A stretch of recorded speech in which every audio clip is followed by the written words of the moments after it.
Australian National University in Canberra, where she received her doctorate in political science and in international relations. She joined the South Asian Studies program at NUS, at the Institute of South Asian Studies in Singapore, and her expertise includes regional cooperation and confidence building in South Asia, domestic politics and foreign policies of Pakistan, and the dynamics of India-Pakistan-China relations, and she's quite widely published. Our final speaker will be my friend and colleague here at the Middle East Institute, Mr. James Dorsey, who's here on a short-term research assignment working on a very interesting study of the role of soccer and politics, football and politics, in the Middle East. He's a veteran journalist, formerly with the Wall Street Journal, Christian Science Monitor, other papers. He is now writing a regular column on the website of Al Arabiya channel. He has been practically everywhere in the Middle East. I can't ever top him on this. He always seems to have been places that I haven't been.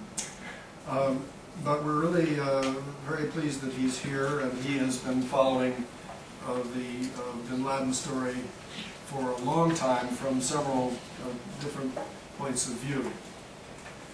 Finally, I will mention, I think maybe you have before you, the Middle East Institute this week put out 3 of our Middle East Insight analysis pieces on the death of bin Laden, and I think you can have a look at those if you have them in front of you, and of course it's up on the Middle East Institute website and in our blog.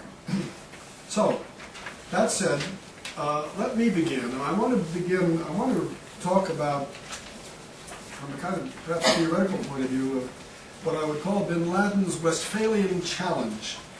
The challenge that bin Laden and what he represented, the alqaeda phenomenon, meant to the traditional way in which we study and understand international relations. After 9/11 in the United States, there was quite a lot of soul-searching in the political science and international relations fraternity, especially those of us that worked on the Middle East, about what did it all mean. And it was thought, under the shock of 9/11, although 9/11 was not the first occasion that we began to question the classical paradigm, that the Westphalian model, based on the Treaty of Westphalia of 1648, which more or less established the modern European state system as we understood it and still understand it, that this model of understanding international conflict, international relations, might need some kind of revision, maybe some kind of radical revision. Because as many of you know, the classical realist paradigm for studying international relations and its subsequent modifications, neo-realism, institutional realism, and so forth, basically posited that the primary unit of analysis was the state. It was states that held monopolies of power. It was states that acted in an environment of anarchy to preserve or extend their interests. And it was the balance of power among states that it was thought generally shaped the nature and behavior in the international system. And that's all very well as long as, in fact, states do have the monopoly of power and are not really challenged by non-states. But of course, we've gone a long way since the era of the Congress of Vienna or the Congress of Versailles, the classical period of modern Europe-centered international relations. And certainly with the League of Nations and with the subsequent development of international institutions and international regimes, global arrangements that seem to be rather separate from the state system as such, there was an increasing debate within international relations circles about the utility or the adequacy of the classical model. Is it really all about states, and can you really understand what's going on? Can you understand the nature of war and peace if you're focusing essentially on states? And if you happen to be a practitioner in a state, what exactly do you do? How do you fashion your foreign policies, your strategic doctrines, and so forth? If, in fact, somewhere out there in that quasi-anarchic world, there are powers and perhaps enemies that are not states. And so 9/11 brought home, I think, finally, that there seemed to be a new kind of non-state actor. We're not talking about non-state actors like UNICEF or the International Telecommunications Union, which are, of course, all very important in their way. We're talking about something much more serious, something that, in fact, wields power, and something that doesn't seem to be a state. It's something that doesn't seem to have a territory, doesn't seem to have an army, doesn't seem to have a clearly defined hierarchical leadership, doesn't perhaps respond to the classical strategies of defense. It was something else. And so there was a lot of thinking going on. I know this was true in the United States. I think it was true in many other centers of analysis as to whether the international environment had fundamentally changed, whether in particular the al-Qaeda phenomenon, the phenomenon of the non-state networked terrorist entity pursuing an obsessive ideological goal, wasn't, in a sense, insufficiently accounted for by the usual way we look at these things. And so there was a lot of discussion before, but of course especially after 9/11, as to what exactly al-Qaeda was. Some people thought it was a cult, sort of like Jim Jones and Kool-Aid. What was the name of that cult? Was it Haiti?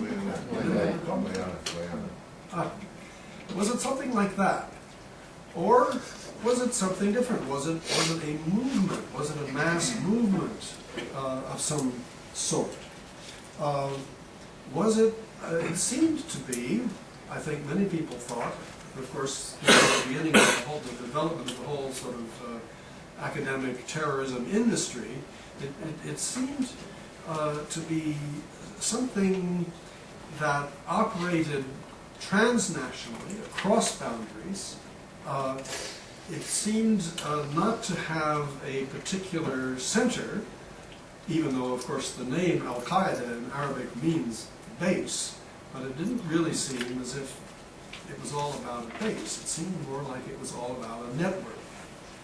And in a very interesting early paper published by the defense analysts Ronfeld and Arkia, they talked about the new development of networked warfare, taking advantage of new global communications linkages and getting, in a sense, beneath the radar of the conventional, formal defense establishments.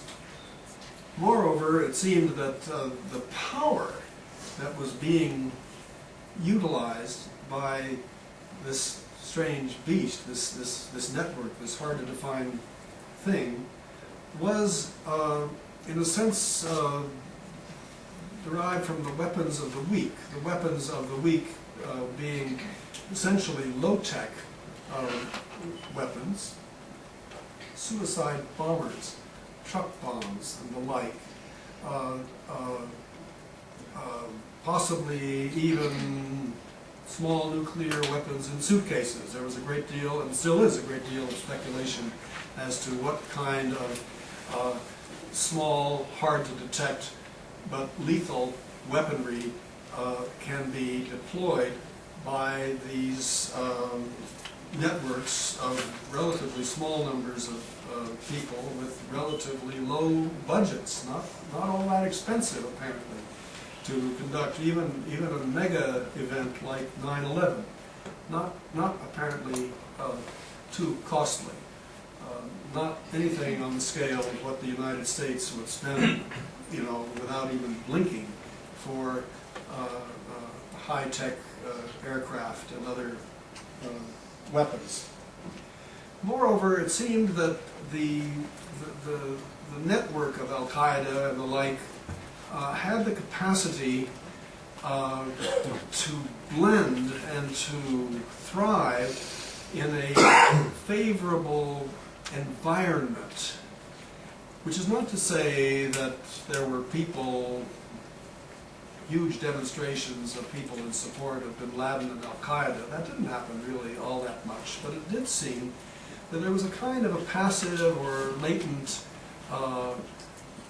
acceptance on the part of large swaths of public opinion in the Muslim world that what was being done, even though it was bloody and it meant the slaughter of innocents, was still, in a sense, satisfactory because it struck at some very deeply held grievances.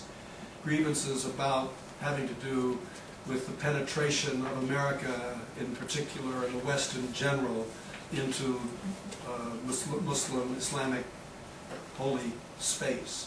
Grievances about the policies of Israel in dealing with holy places in Palestine. Grievances about ostensibly authoritarian ostensibly Islamic authoritarian rulers in Arab countries like Saudi Arabia, who, in the opinion of the leaders of the network, were actually totally un-Islamic and totally the clients of the enemies of Islam. And so to the extent that the al-Qaeda network had a platform for disseminating its views and the ability to strike very dramatically in certain places at certain times, as we saw in the 90s and then of course in 9/11, and we have continued to see even since, this was really a highly effective package. And one that was devilishly hard for established governments and states and military organizations to deal with. Because after all, if this was a network that was first driven obsessively with a certain ideological goal, in this case, righting the wrongs, easing the pain, redressing the indignities that were being suffered across the Arab world and the Muslim world generally. If it could do that, and if it was dead set on doing it, and if it didn't have a territory and a sort of a place where you could sort of deal with it, and if it didn't have people you could negotiate with, then the conventional doctrines of defense didn't really work. It was no longer possible. We learned to our sadness in the United States, geography didn't protect us from this kind of an adversary. This was not the kind of adversary that, like in the days of the Soviet Union and the US-Soviet competition, that could be contained. Containment didn't seem to be quite possible with a network whose dimensions and basic features you were hard-pressed really to identify. Nor did deterrence seem to work, because these folks didn't seem to be deterrable. They were going to do what they were going to do. And so, big problem. And so for all of the huge defense expenditures that the United States in particular has devoted to its protection, especially since 9/11, there was a prevailing sense of frustration. And I think the wild enthusiasm that we have observed lately on the streets of New York and Washington in particular over the news of the death of bin Laden is in some ways an expression of the frustration of almost 10 years of fruitless searching, of interventions that were extremely costly and seemingly without clear result. So, here we were, with an entity, a non-state actor that was doing these things, and also, along the way, trying to change the regional game board by changing the nature of some of the local actors in the region. Bin Laden, of course, formerly a Saudi, no longer, but formerly a Saudi, was particularly outraged that Saudi Arabia itself would have allowed foreign troops to enter its territory in the pushback against Iraq and Kuwait, and was quite outraged, I think, at the perceived excesses of some members of the huge Saudi royal establishment. Could you change it? Well, it turned out they couldn't.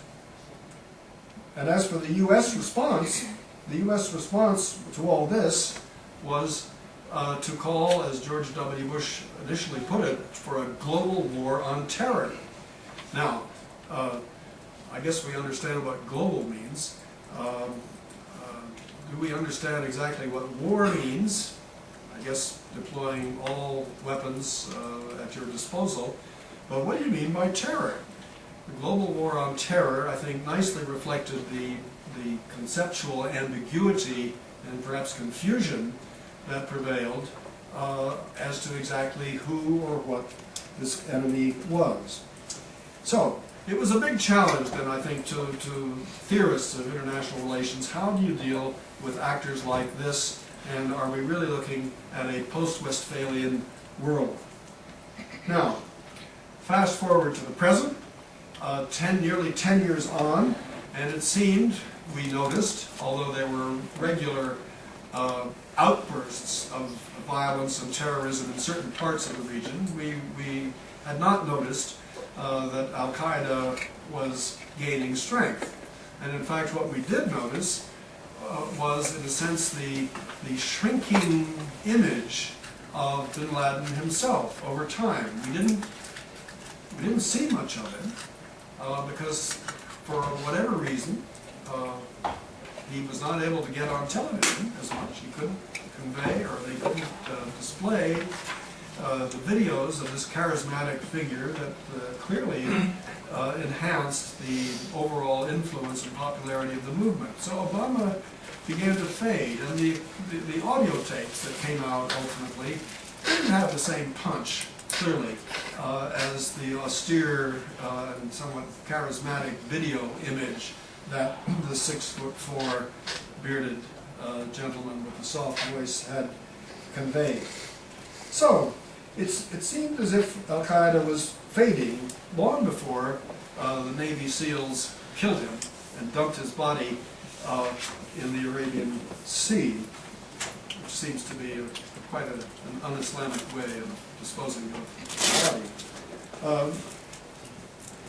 So, while we might conclude then that al-Qaeda was very good at exploiting grievances, the ones that I've mentioned, it was not so good at providing an alternative, a solution. And much as there was talk about the establishment or the re-establishment of a caliphate, an Islamic ummah, an Islamic dawla,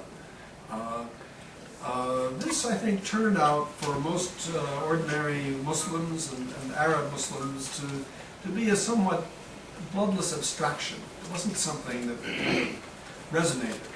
They could understand the grievances, but the solution didn't seem to carry a lot of punch, really. So, nevertheless, going back to a Westphalian or a declining Westphalian world, it was possible for al-Qaeda cells and networks to operate in what we sometimes call failed states or failing states.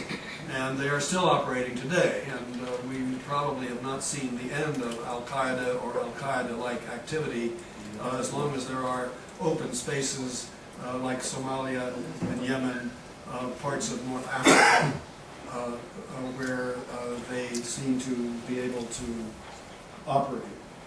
And now finally, something new has happened. And this is spelled out in a couple of the pieces that we just published here at the Middle East Institute that I referred to at the beginning. And that's the phenomenon of what some people call the Arab Spring. This wave of unprecedented protests across the Arab world that began last December and of course continues as we speak. I think it is widely believed, and in one of our papers that was written by our colleague Rana Khoury, she actually documents this with tweets that she's been following in the social media. It appeared that the Arab Spring had sort of sucked the life out of the al-Qaeda message. Suddenly, people were finding a new way of expressing grievances, and they were articulating new goals, good governance, participation, that were much more practical and understandable than these theological abstractions that bin Laden had been famous for. Well, has it really sucked the life out of al-Qaeda? Is Osama bin Laden really yesterday's news, as so many people are saying? Or is it possible that he gains new life in death? There's nothing like martyrdom to revive a failing career, and one has to wonder whether, as we see the fallout from, as we see the reaction to this, whether in death the image of Osama will in fact gain some new traction. Whether it gains sufficient traction, I think is most debatable, and I know at least some of my colleagues would say, forget it, it's, you know, game over as far as he's concerned. But I would wonder, as we look at the unfolding of the wave of Arab protest, and now the brutal reaction that is being mounted against these protests in several Arab countries, in Syria, in Yemen, in Bahrain, whether as the people who thought that they could achieve their aims by mass peaceful protest discover that regimes don't respect peaceful masses, whether we may enter a new phase where the weapons of the weak, sabotage, and so forth, and perhaps the emergence of new networks to challenge the existing order might not actually reappear. If it were to reappear, I'm not suggesting that al-Qaeda is going to have a kind of a phoenix-like renaissance, because I think if that were to happen, I think it's most unlikely,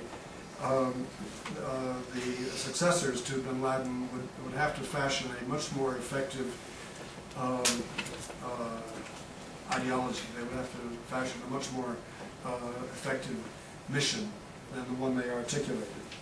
So, I'll leave it at that and turn it over for Shanti, please. Thank you. At the outset, I'd like to thank the Middle East Institute and Institute of South Asian Studies for this opportunity to speak on a very important and evolving subject. I would primarily focus my discussion or the talking points to key areas on what post-Osama developments mean to Afghanistan and Pakistan, and primarily Afghanistan because that's the area I'm working on. I've also written a brief on this subject which would be posted on the ISAS website by this evening. So having said that, I think it's important to understand the US policy in Afghanistan and Pakistan, the AFPAC strategy. The primary reason, as Professor Hudson rightly pointed out, was the global war on terror and the presence of Osama bin Laden in Afghanistan that actually led to the American intervention in Afghanistan. And as the war progressed, a decade-long hunt for Osama bin Laden remained elusive. The primary focus of the war was never on Osama bin Laden, though it was officially stated that alqaeda is the reason for the US presence in Afghanistan. But as things evolved over time, there were sanctuaries which were existing in the neighborhood, in the ungoverned spaces, in the AFPAC region, that is in the Pakistan's tribal areas. And therein, these sanctuaries actually mushroomed a lot of groups which increased the affiliation with Al-Qaeda. So what we look at in Afghanistan and Pakistan is the presence of Al-Qaeda Central and the affiliation of a lot of groups with Al-Qaeda Central. And my analysis in a bit would get into looking at what the Afghan insurgency means and what does Al-Qaeda Central affiliated groups mean to the region. The Taliban insurgency is not a monolith insurgency as it was in pre-9/11. Over time, a lot of groups coalesced with the Afghan Taliban leadership. You have the Haqqani Network, you have Hizb-e-Islami, and various groups, anti-government forces in Afghanistan, which joined the insurgency. What is interesting is that the Afghan Taliban, the Afghan Taliban leadership per se had connections with Osama bin Laden, which were never severed as such. So there was indication of presence of Osama bin Laden in Pakistan, and there are a lot of reports which indicate Mullah Omar's presence in Pakistani cities like Karachi and Quetta. The Quetta Shura of the Taliban still exists and is functional from this area. They have sanctuaries in the border areas where there's training and funding going on for the insurgency. Thereby, a decade-long US presence and the international presence in Afghanistan had not been very fruitful. So having said that, and having looked at how the AFPAC strategy is evolving, President Obama in December 2009, when he announced the troop surge, also announced exit. He also mentioned withdrawal, which would begin in July 2011. And as the Americans were preparing and redefining and defining the end game in Afghanistan, the timing and killing of Osama bin Laden is very significant. The central reason for the American presence in Afghanistan is gone. Though the public is supporting the Afghan war now, they want the troops back home. So the conditions for the troop withdrawal are set. There has been a talk of transition of authority to the Afghans by 2014. So what is worrisome is not the American troop withdrawal, but the processes which would lead to such a kind of withdrawal. I say this because as you look at the insurgency, it has not been the use of force which has been very useful in actually deciding the course of action in Afghanistan. There have been moves towards reconciliation. President Karzai set up a high peace council last year, and there have been gestures by various groups to come for reconciliation. But the Afghan Taliban leadership, which is based in Quetta, has not made any such moves. So this could be a situation where we are looking at a use of force by the Americans to get Mullah Omar and the Haqqani leader to the negotiating table. If that is the scenario, then it's definitely a win-win situation, because if the Afghan Taliban leadership is back in the political process in the Afghan government, then you have a situation where the insurgency could just emerge as a political movement inside Afghanistan. But what is worrisome is the continued support of the Pakistani military and certain sections of the intelligence community there, who still retain influence on the Afghan Taliban leadership as strategic assets. And if that be the case, with Osama bin Laden gone, they would actually position themselves in a much more important position as Americans look at withdrawal in the region. And if this kind of influence is retained, the Afghans will find it highly unacceptable. We had statements from President Karzai immediately after the killing of Osama bin Laden saying that when Osama bin Laden is based in Pakistan, why were civilian casualties or why was Afghanistan targeted? So these questions would come again. So what we really need to watch out is for the developments of how this process of withdrawal and reconciliation will occur. And this has to be linked to the larger question of the long-term stabilization of both Afghanistan and Pakistan. So even if the condition is set, the processes need not be hastened. There have been a lot of reportage on Afghanistan where there have been issues of violence and gory images coming out of that country. But for people like me who visit the country, we see a lot of progress. And the sad part is that there's no much reportage of the progress which has been achieved in Afghanistan.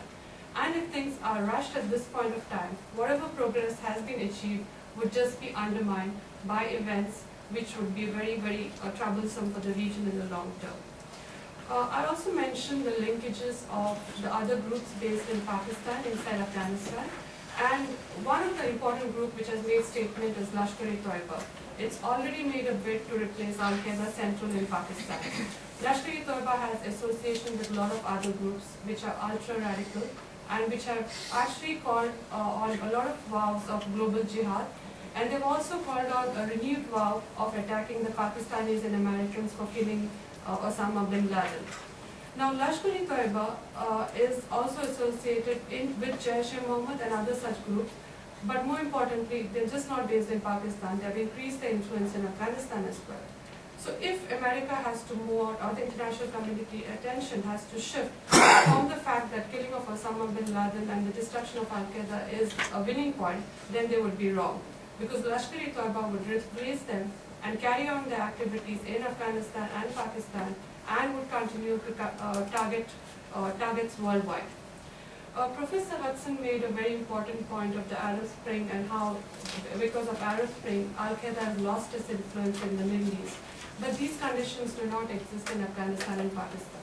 If you look at the ungoverned spaces in Pakistan's tribal areas, there are no state structures, there are no mechanisms for delivery of basics, and people are extremely radicalized. And this has been also a consequence of the American policy of using drones, which has resulted in civilian casualties. But more importantly, it's the failure of the Pakistani and Afghanistan state to reach out to the people. So there is a segment of population which is extremely radicalized and which is turning against the governments at the moment.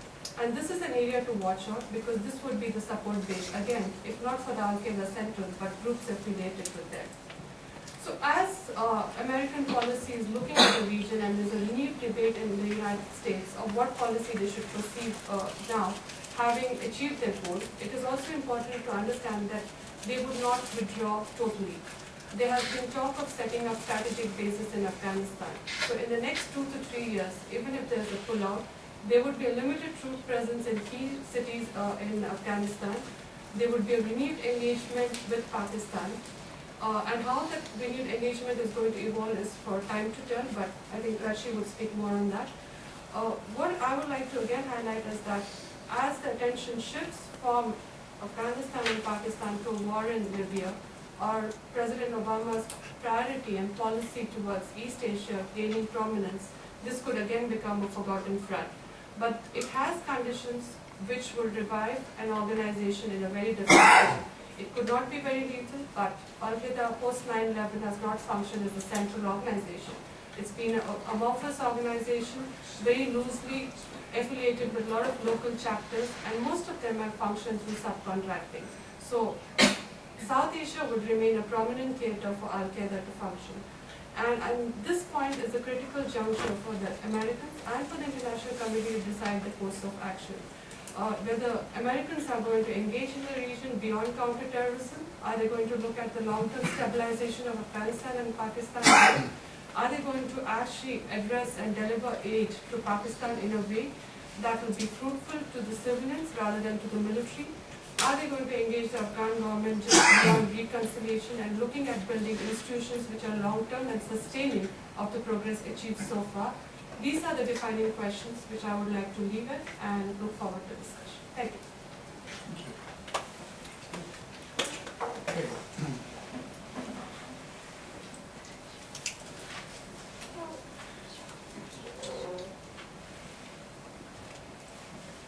Thank you.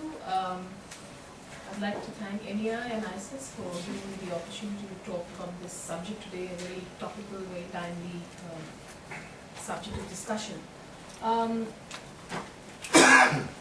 In my part of the presentation, I'm going to focus on the actual killing of bin Laden. I'm resisting using the word Osama because I've sort of killed President Obama in the process. So I'm going to focus on the impact of the killing of bin Laden on Pakistan. And let me very quickly sketch out the key points that I'd like to make. First, I'm going to actually look and touch upon the actual incident and the repercussions for Pakistan in terms of its military intelligence, in terms of its security, and of course in relation to the United States. Second, very quickly, how this could actually build up international pressure against Pakistan, both at the global level and of course more immediately vis-a-vis India. Third, the impact of this on the domestic politics, especially challenges to the government in a climate which has turned increasingly anti-US. Relatedly, also something about domestic terrorism and how this incident could increase the risk of terrorist activity within Pakistan. So I'm going to talk first about the actual incident and the immediate impact first. Now, I think most people are aware of the details, so I'm not going to go into all that, but I think to highlight just a few points here again. Osama bin Laden is killed by the United States in a covert action carried out around midnight in the very heart of Pakistan. He's found in this mansion, which is just a few meters away from the very prestigious Kakul Military Academy in Ahmedabad, which again is about 60 kilometers away from the capital, Islamabad. It's important to remember here that the action taken by the United States is unilateral. The operation involves 2, some say 4 helicopters, but I think probably 2 is the more correct estimate, and US personnel who are able to enter Pakistani airspace. They are able to land, they're able to kill Osama, and of course leave with the body without any interference by Pakistani forces. So what does this say about Pakistan's intelligence service and military capability? Also, I think in the incident raises some very interesting questions about the sovereignty and the legality of the attack. Now, it may be that the attack was legal under international law and the law of war, as the United States claims. But politically, it is a very sensitive issue of sovereignty for Pakistan, which is at stake. Because Pakistan, you must remember, was an ally of the United States. And yet, the United States chose to invade its territory, I suppose secretly, in carrying out this mission. Now, based on the statements from both United States and Pakistan, it would appear that the United States did not inform Pakistan about the operation. In fact, the CIA director has gone on record, and I would say one of the most blunt statements, where he said that Islamabad was not informed of the raid because the United States does not trust US officials or individuals, and they felt that they could sort of warn Osama and sabotage the mission.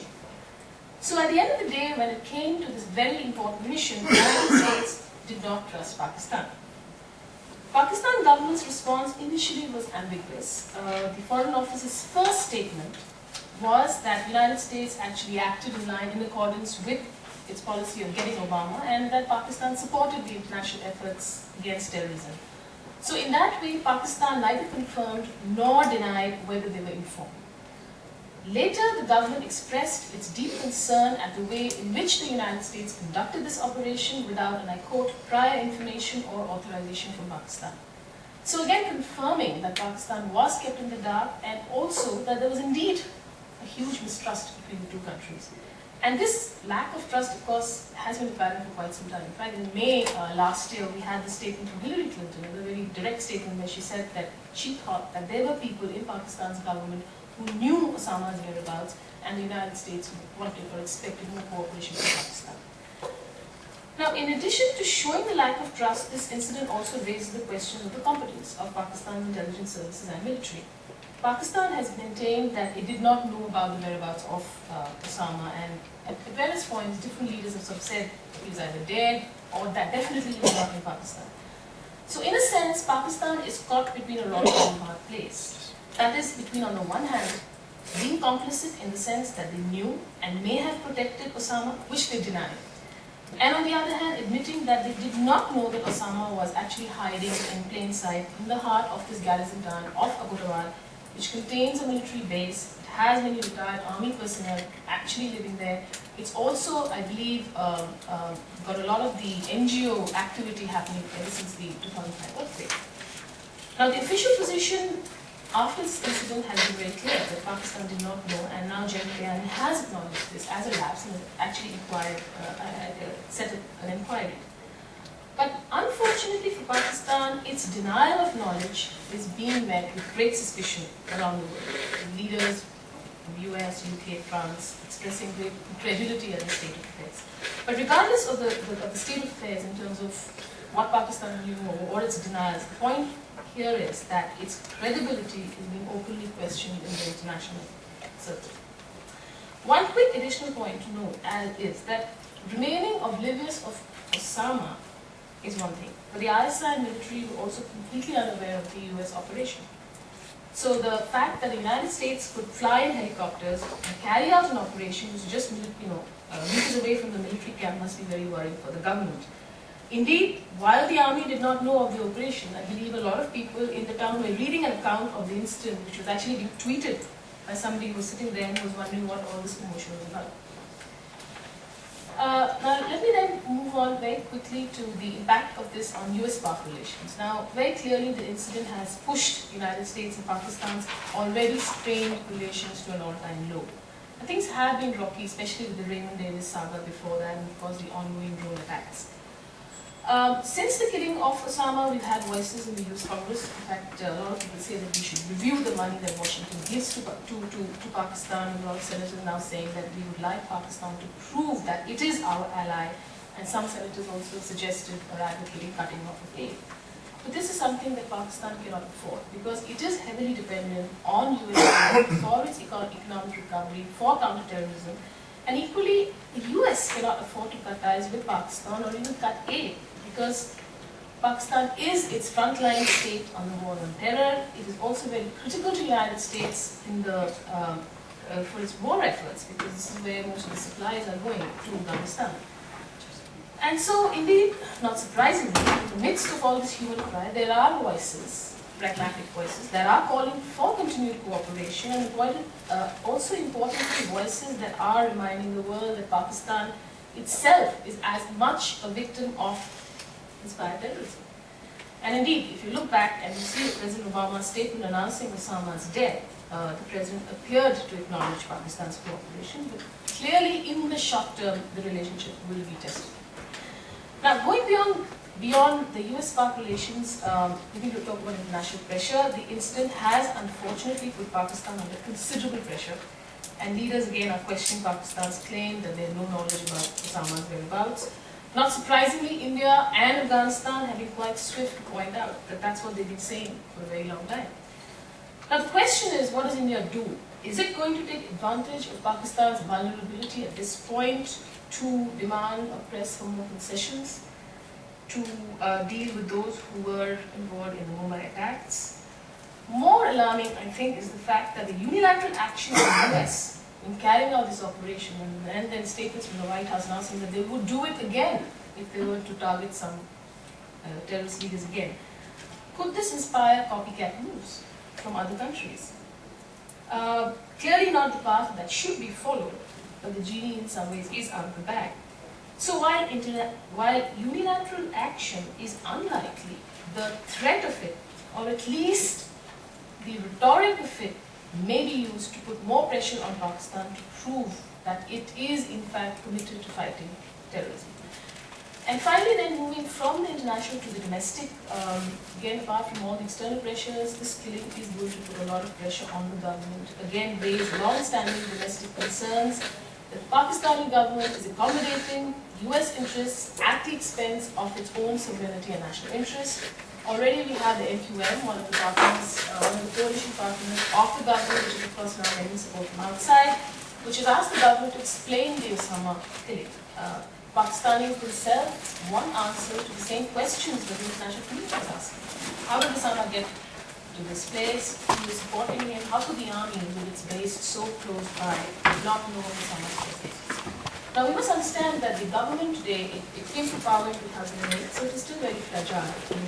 Democracy is still being nurtured. So in addition to stoking political instability, one of the biggest problems again for Pakistan is the rise in militancy. And we've had a lot of groups that are, of course, functioning in the state, and the Taliban, which as we know has launched many attacks against the state and its institutions. Its spokesman after the killing actually said, and I quote, "Now Pakistan's rulers, President Zardari and the army will be our targets. America will be our second target." So Pakistan seems to have gone from being a secondary target because of its association with the United States to being a primary target in its own right. Pakistan has always been trying to balance protecting its own people while cooperating with the international community. And I think this incident seems to have hit Pakistan on both counts. It seems to have lost credibility in the international community and also further alienated militant groups as well as its own domestic constituency. I think the government's job has just got harder. Thank you. Thank you very much. James?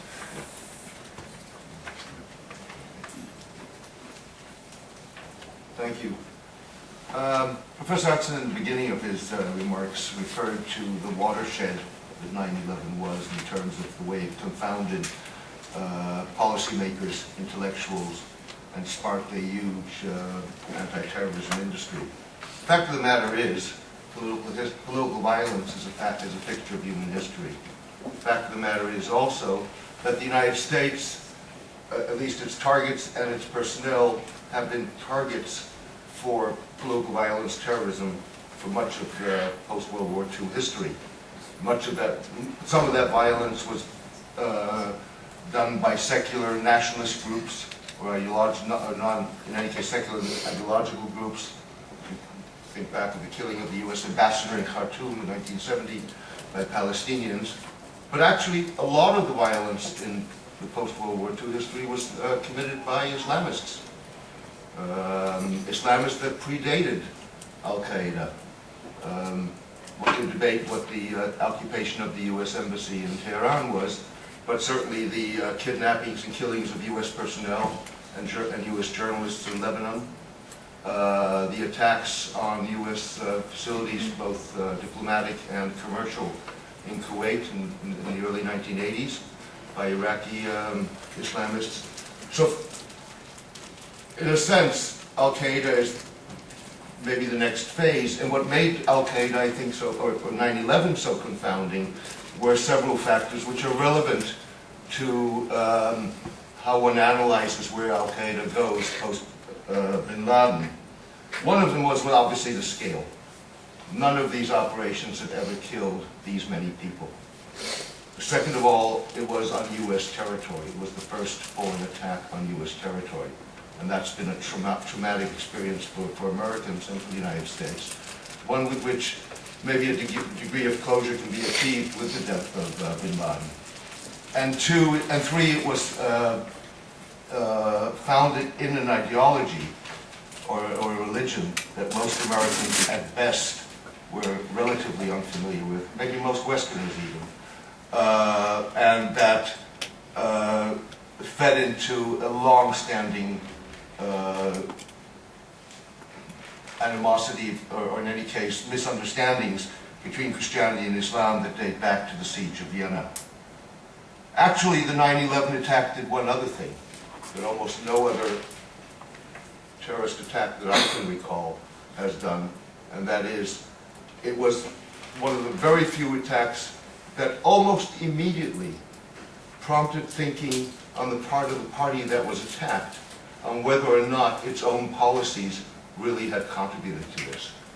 In a remark that President Bush made shortly after 2001, one that has been long forgotten, and which then sparked the democracy initiative that marked part of his presidency in the Arab world, was the one in which he said, and I'm paraphrasing here, that the attack was in part the product of the support for authoritarian regimes that the United States had provided for a very long time in the Middle East. So I think that that's what really set 9/11 apart. In effect, I also think that the fact that it was a network rather than a group founded in a territory, centralized, and therefore you could localize it, is as much the group's vulnerability as it is its strength, and it's a vulnerability that probably in the post-Bin Laden period will come ever more to the fore. And it's a vulnerability because if one looks at what makes groups that engage in political violence sustainable, it usually is that they are what Eli Berman described as economic clubs. They actually are very hard to penetrate.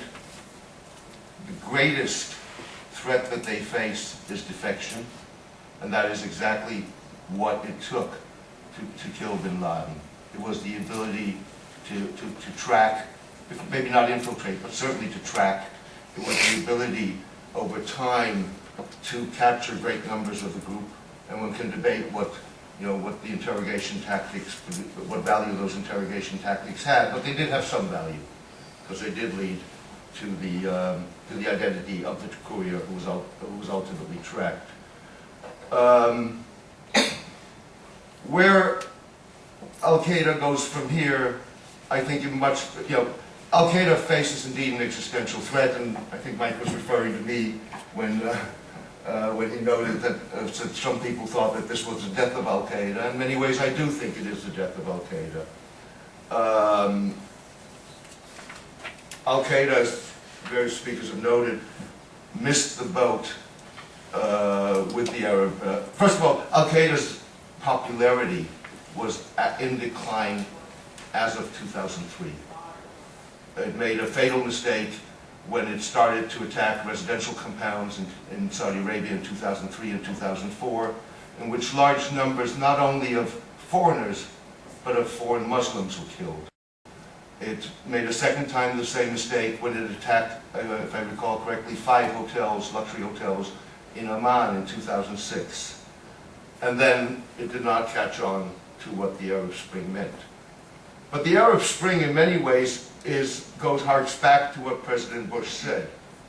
In the period between 9/11, and maybe even prior to that, and the eruption of the Arab Spring in December of last year, there really were only 2 release valves in the Arab world.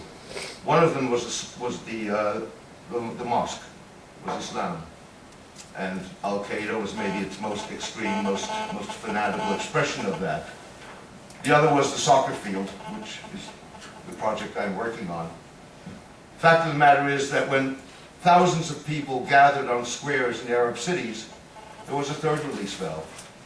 And the constraints that Islamism, an Islamist approach provided were no longer there. And that is, I think, one of the major things that undermined Al-Qaeda as a force. It has since had, in my mind, some opportunity to hearken to the protests that are taking place, primarily in Libya, and it's failed to do so. Even though some of the fighters in Libya are people who had initially had connections with Al-Qaeda, broke with Al-Qaeda because they no longer believed in the global approach and were focusing on a more national approach. People like the Libyan Islamic Fighting Group. Nonetheless, depending on how the protests proceed and to what degree you already have an armed conflict in Libya, to what degree you get some form of low intensity conflict or armed conflict in various other Arab states, it could very well be that elements of Al-Qaeda will be able to hark into that simply because, one, they may be nationals of those countries, second of all, they do have battle experience. But it won't be Al-Qaeda in the form that we know it. I don't think it will be in the form of a global network. I think we're going to see a great deal of local focus. You already see that local focus with the Al-Qaeda affiliate in the Maghreb, which is focused on Algeria and the Sahel, has not been able to make inroads, not only in Libya, but also not in Morocco, really. Al-Qaeda itself, I think, is, for the very reasons of the vulnerabilities that I spoke, a group of people on the run. They no longer know which of their hideouts are safe, and it's going to take them a very long time to restructure and regroup and feel confident again. So whatever, what I would call them death bursts we may see, and we may very well see some one or more terrorist operations, are likely to be carried out by one of the affiliates. If indeed, as it looks today, the efforts by the Gulf Cooperation Council to mediate an end, to the regime of Ali Abdullah Saleh fail, Yemen could deteriorate into a greater deal of chaos, which may open opportunities for the Al-Qaeda affiliate there. The Al-Qaeda affiliate in North Africa certainly has an interest at the moment in launching an operation. It also is still holding 4 French hostages from from an operation it launched in Niger in September of last year, and I think the French are concerned that retaliation could involve the lives of one or more of those Frenchmen.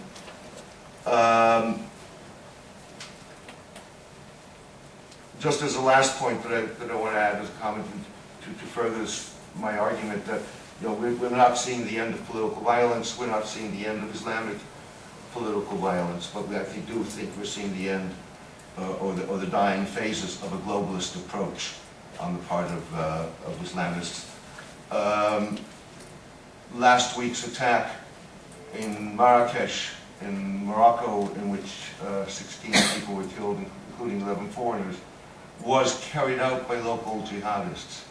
One of them may well have been trying to join al-Qaeda in Chechnya or elsewhere, but at the end of the day, these were locals. They were not people who were run and mandated by al-Qaeda Central. Thank you. Okay, thank you very much. Okay, I think we have heard several quite different but complementary perspectives on the bin Laden killing. And now I would like to open up the floor for your observations and comments, and if you would identify yourself, and if you have a question or comment, please make it as succinct as possible, and if you want to direct it to somebody, please identify that person. Robin, would you like to start? Yeah, Robin Jeffrey from ISIS. Where does Palestine and the Hamas PLO agreement of 3 or 4 days ago fit into the analysis that you all would offer? I don't know that it fits very comfortably. I think that the agreement between Hamas and Fatah, which could actually hold together, is more a product of the fallout from the mass protest demonstrations in the region, particularly in Egypt and in Syria, which I think has been given both incentives and also sort of perhaps concerns to Hamas to do something. And I think at the same time the otherwise rather pathetic regime of the Palestinian Authority, Fatah and the PA, has perhaps been seized of the situation that in so many other places they need to be much more responsive to President Israel than they have been, and so coming together is I think more a product of that than of anything related to bin Laden or al-Qaeda. Indeed, one of the stranger things about al-Qaeda and bin Laden is that although the issue of Palestine, I think, figures very prominently and always has in their message, this is one of the really big issues that they have, their actual activity on and involvement with the Palestine area seems to have been rather minimal. Can I just add one more thing? Which is, despite Hamas's condemnation earlier this week of bin Laden's death, killing, the relationship between Hamas and al-Qaeda is abominable. They are openly critical of one another, and particularly, and it goes to the core of globalism versus nationalism. Hamas is a very geographically focused organization. It wants nothing to do with a globalist approach, and it in fact, in many ways, I think, felt that al-Qaeda had hurt its efforts. Yes, please. I'm Muni from ISIS. Since both Michael and James raised the question of 9/11, let me revisit it differently. The object or the driving force behind 9/11 was neither Islamization nor terrorism. Of course, it resulted in about, say, 4,000 deaths of innocent people, and therefore it has been come to be recognized as a landmark in terrorism. But the actual object of the 3 attacks were on American icons of power. The World Trade Center is the economic icon of power. Pentagon was the military icon of power. And White House, where the plane did not fall, in fact it fell in Pennsylvania somewhere. Therefore the object was to challenge American hegemony. The objective was not really to kill innocent Americans. Innocent Americans were killed as a collateral aspect of it. But as history has moved, it has been considered as the landmark terrorism event. But as I said, since you raised this question, we must revisit it as dispassionately as possible. Now, Al-Qaeda, and this is where Osama was behind this, and Al-Qaeda was behind.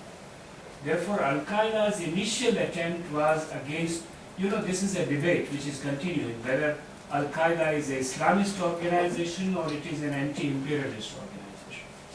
And as you see the evolution of Al-Qaeda, political violence or terrorism has evolved from anti-imperialism into Islamization, where many other groups later on, and that's where the irrelevance of, to a very large extent, of Osama bin Laden and others have been, because this is not the way they started their, including against the Soviets. Therefore, if you look at the movement or if you look at the proposition, it has evolved in a different manner, where I think today there are 3 dimensions of it: anti-imperialism, Islamization, and democratization. And one doesn't gel with the other. And I see there is an internal conflict between these 3 elements in what we see as the Islamic political violence. Now, which one would emerge victorious, which one would not, remains to be seen. But that's how I look at this proposition. Another small point which I think Rashmi made about the sovereignty of Pakistan. I think with all respects to the sovereignty concept, the Pakistan state bartered its sovereignty way back when it entered into military alliances. And I remember reading General Ayub in his own memoir, in which he said, we have given up sovereignty at our own will, therefore there is no compromise on sovereignty. Now come to the latest times, it's not only a question of Osama being killed within Pakistan. What about drone? What about David, what is his name? I keep forgetting. Raymond David. There are so many other instances where, for expeditious reasons of state policy, compromises have been made in sovereignty. And I think this is the question inside Pakistan, far more debated, being debated far more ferociously than simply a question of intervention by an external power. Thank you. I think maybe we all have a brief comment on this interesting remark. I think, yes, I think you can make a case that the intent in 9/11 and the targeting of these symbolic places is indeed an attack on America's, what they saw as America's malevolent intervention in the region. I don't know that that's entirely incompatible with also carrying an Islamist message. I think the intent of bin Laden and Al-Qaeda is very much to try to mobilize the Muslim world toward a positive objective, as well as allowing them a kind of vicarious revenge expression against this negative presence. One wonders, though, in the event, if that was the intent, from their point of view, was 9/11 a success or a failure? And you can argue it both ways, I think. was a failure, surely, because nearly 10 years later, the American presence, if anything, has grown in the region. The United States dominates this region as effectively, if not more so, than it did before 9/11. That in fact, because of 9/11, the United States actually engaged militarily in at least 2 wars. And so in that sense, you would think, well, this is a terrific failure on the part of bin Laden. Who knows what he actually thought at the end himself.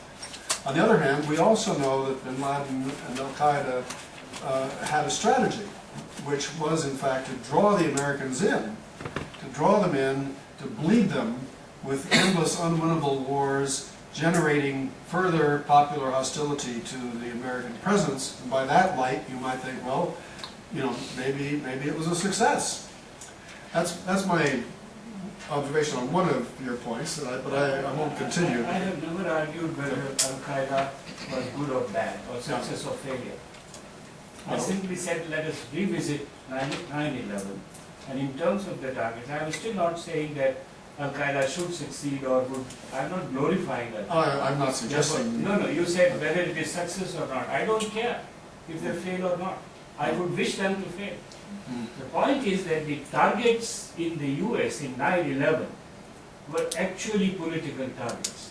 They were neither Islamic nor in terms of human. I mean, if Al-Qaeda had to kill more Americans, they should have bombed the metro there, rather than bombing. The whole idea is.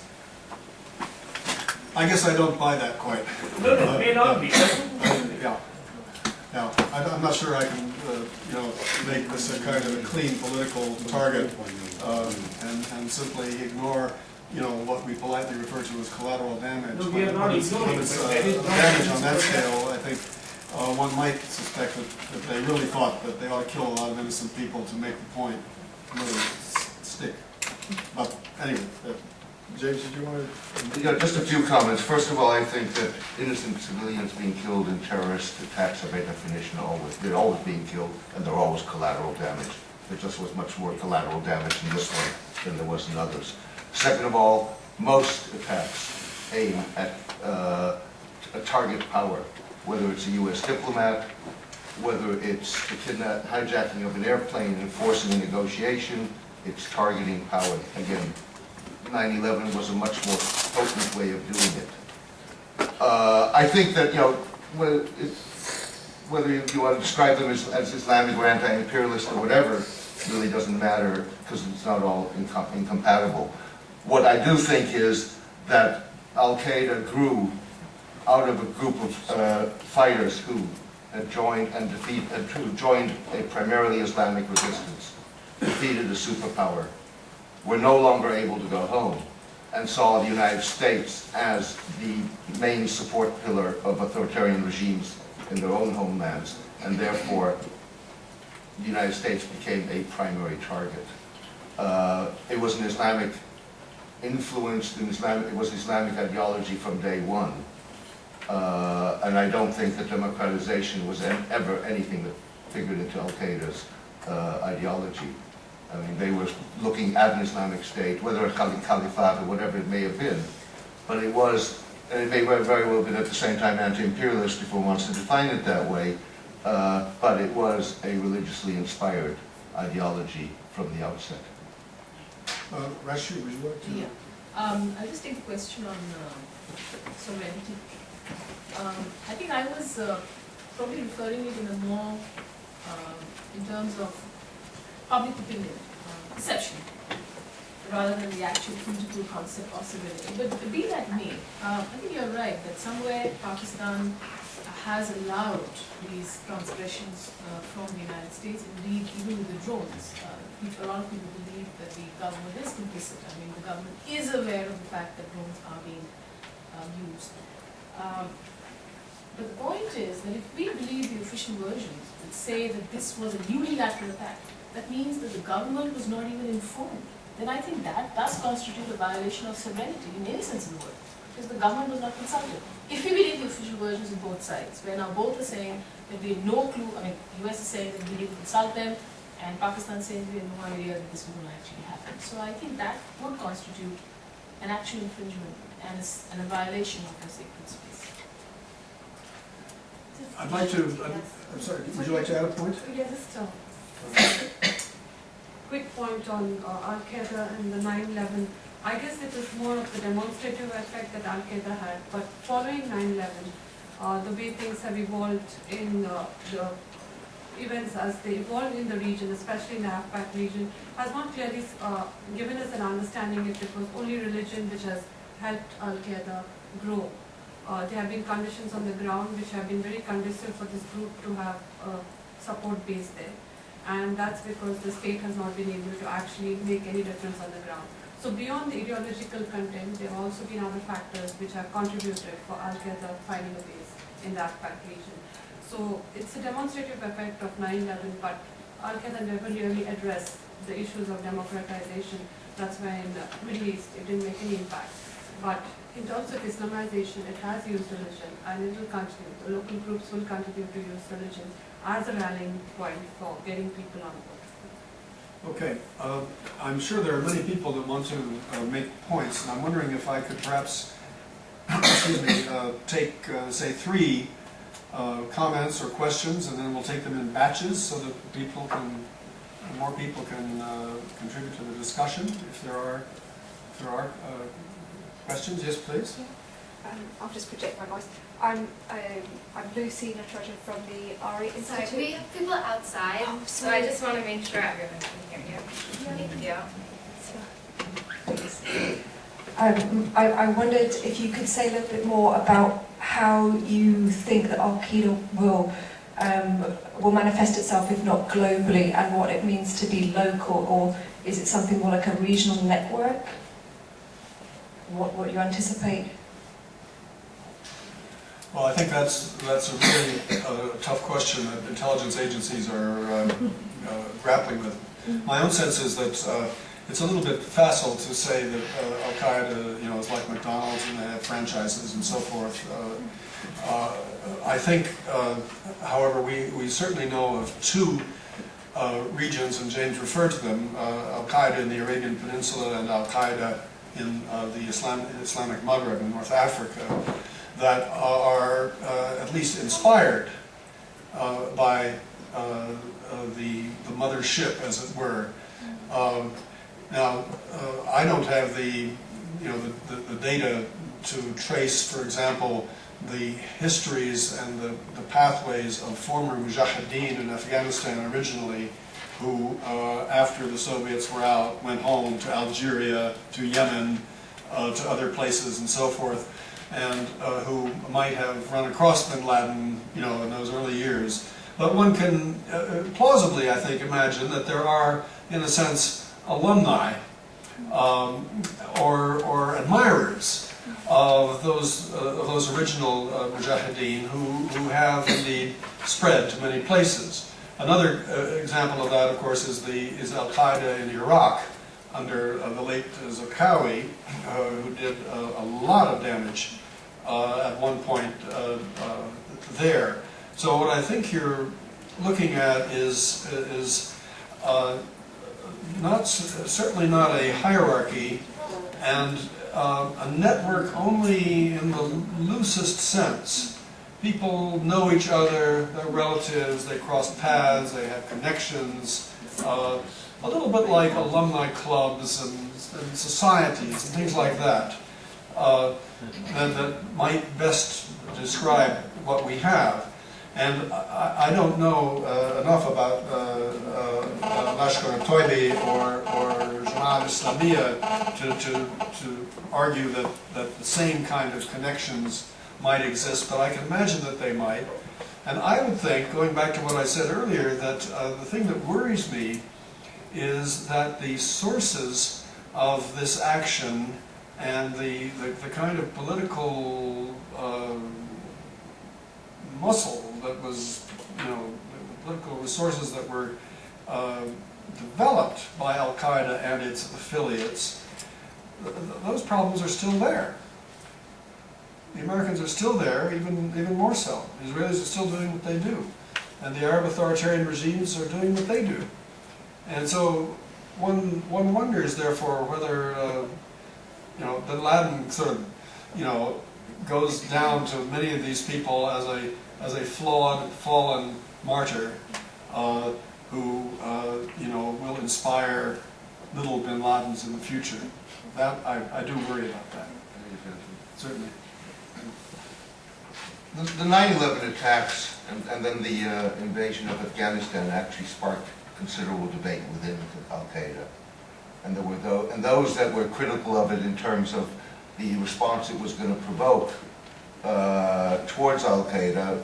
In many ways have been proven right, because al-Qaeda's communications were disrupted, its ability to move around, and therefore its ability as a central organization to control whatever groups there may have been, including former fighters, was reduced significantly. And in many ways what al-Qaeda today is, it's a brand name, and you can buy into it. You don't even have to pay for it, but if you want it to be legitimate, you somehow seek al-Qaeda's blessing, formerly bin Laden's, and whoever may now emerge. If you look at the various, at least in the Middle East, the various al-Qaeda groups, the group in North Africa has a few, not that many really, but a few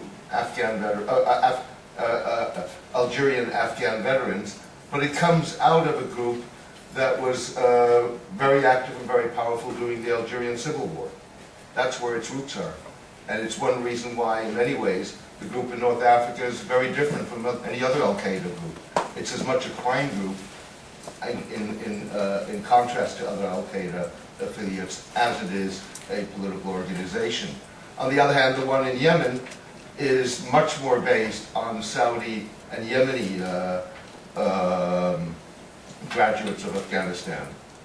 But in both cases, and the third thing to note is that actually in the case of Iraq, where the groups were so independent that there actually was friction between al-Qaeda in South Asia, the core group, and al-Qaeda in Iraq over the group's tactics in Iraq. So I think you're really talking about not even a franchise, you're talking about a brand name. Okay, may I take 2 or 3 other questions, or even one? Are there other comments or questions for any of the panelists? Okay. Do any of the, sorry. Okay. Yes. Hi, I'm Devika Misra from 938. We haven't talked much, we haven't touched at all about the second tier of leaders at all at this seminar. And I was just wondering, there has been some discussion in the papers about the Egyptian person, but I was just wondering what your thoughts were on that.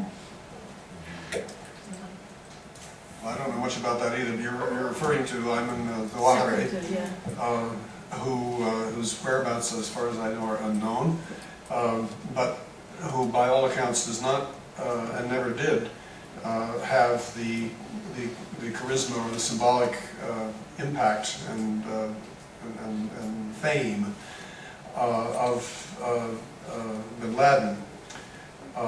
So I think it would be premature and maybe just wrong to think that he is the heir apparent. I rather doubt that we're going to see an heir apparent of any kind emerge, at least for the immediate future. What I think you're looking at are local groups and leaders whose by virtue of the huge international hunt for such people are required to keep a low profile, and probably one of the most effective countermeasures against this kind of transnational global movement, whatever it is the ability to deny them a platform. If they can't get their pictures out, if they can't get their videos out, it becomes, I think, much more difficult for them to regenerate the kind of broad appeal that al-Qaeda, at least at one point back in the 90s and early 2000s, had. Yeah, I'm a bit hesitant to speak. please, go ahead. Because I came late, Iftikhar Chaudhry, ISAS. Has there been any discussion here about the possibility that somehow with, as James says, the duck bursts of Al-Qaeda, it's morphing up into a different mode, which is the Arab Spring. So in some ways, this is becoming irrelevant also because the same goals are being pursued in a manner which is broadly finds more resonance and acceptance. Has there been any discussion on this? Yeah. Just first of all, I don't think it's the same. It's just a different modus operandi. The Arab Spring, in very fundamental issues, differs with Al-Qaeda. It's non-violent for one. Yeah, that's what I mean. And it's looking for a pluralist future. I mean, where they do agree with Al-Qaeda is probably in the need to overthrow authoritarian regimes.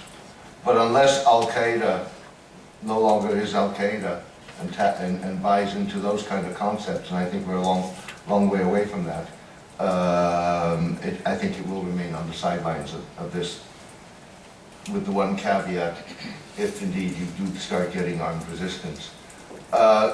In terms of the leadership that you would need for that kind of morphing, most Al-Qaeda leaders are probably not made of that cloth. Zawahiri, who is the one most looked at because he was Osama's deputy, is an abrasive man. He's a dogmatic man. He's an arrogant man. And he's not popular within the movement. And on top of that, he's an Egyptian. And the Egyptian influence within Al-Qaeda has caused a lot of resentment.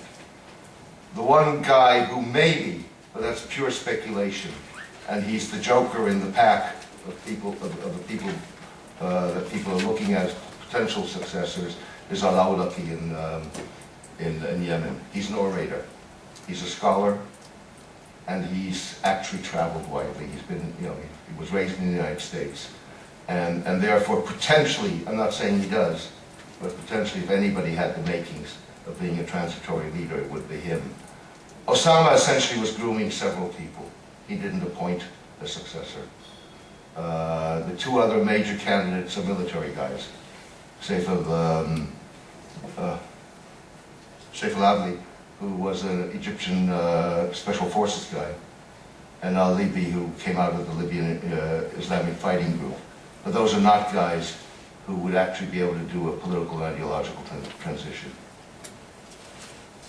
I wonder if we could turn the discussion back to Afghanistan and Pakistan, because I think some very important points were made about the bin Laden killing and its serious impact on both of those countries. I'm wondering if there are some questions or comments on, particularly on Pakistan.